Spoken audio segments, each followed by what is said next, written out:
The Antarctic experiment.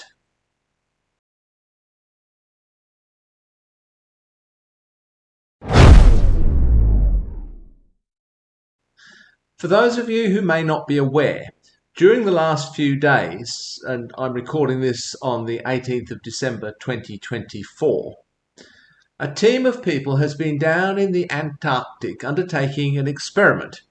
It included 3 flat Earth participants and 18 global Earth participants. There's a web page relating to this experiment for which I'll leave a link below. The point of the trip was to demonstrate that during the Antarctic summer, the sun doesn't set. It's visible in the sky for 24 hours.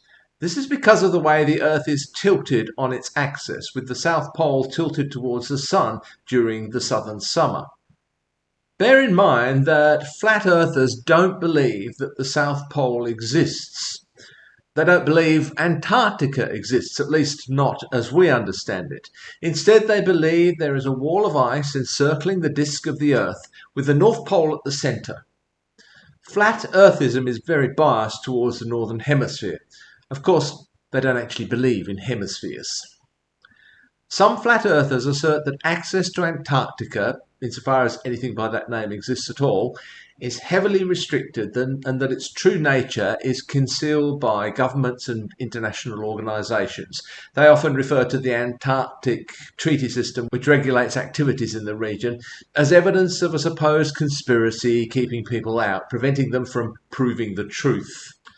Flat earthers generally acknowledge that people can visit parts of what's called Antarctica, such as for scientific research or tourism, but they argue that tourists are allowed only limited access and are shown a curated version of Antarctica that aligns with the mainstream global model. They may claim that areas visited are very far from the supposed ice wall, preventing people from seeing the Earth's actual edge. Well, at least 3 flat earthers have been down there during the past week. Their position has been trackable by GPS. Flat Earth models don't allow for the possibility of a 24-hour sun in Antarctica. They're okay with the Arctic because during the northern summer, the small localized light source that they identify as the sun moves in a tighter circle around the North Pole, allowing for 24 hours of sunlight there. But this doesn't work at the outer edge of the disk. There's no way to account for 24 hours of sunlight at or near the South Pole, according to the Flat Earth model. For that reason, taking a trip down to Antarctica to see for themselves is, by some, regarded as the ultimate demonstration that one of these models is correct, either the globe or the flat Earth. If there is indeed 24 hours of sunlight, that completely demolishes the flat Earth model, as if it wasn't already shattered by hundreds of other lines of evidence. The outcome of the experiment is a complete no-brainer, of course. Weather permitting, there will be 24 hours of sun. The flat earthers would probably have been hoping that weather would not permit. I'm happy to report today, however, that the weather hath indeed permitted. Now, that's what everyone thinks this experiment is about. What it's really about, though, is testing to see how resistant the flat Earth community will be to this clear and decisive evidence. There are, of course, those flat earthers who have witnessed the 24-hour sun themselves. Will they concede the argument, or are they already coming up with explanations for why it wasn't conclusive at all? Will they come up with new pseudo-scientific explanations? Will they intensify the conspiracy theory aspect? Maybe they were drugged. Maybe they were taken inside a simulation. My money's on the latter or some variation of that.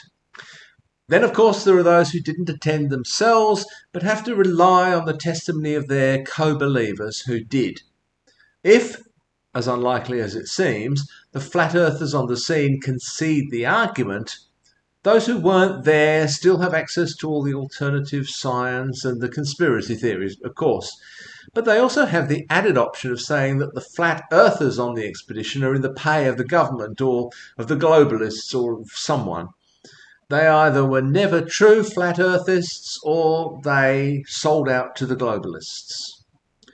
If you watch any of the non-flat earthists' YouTube channels that have been following and commenting on this, you'll already see in the comments the way that flat earthers are scrambling to delegitimize the experiment and its results. Even before the expedition began, many flat earthers were already putting in place their arguments. Apart from anything else, that demonstrates how little faith those flat earthists actually had in their position. So this should be seen as an experiment investigating, maybe confirming, the intransigence of conspiracy theorists. It's astonishing how resistant such theories are to actual experience and evidence. Fascinating.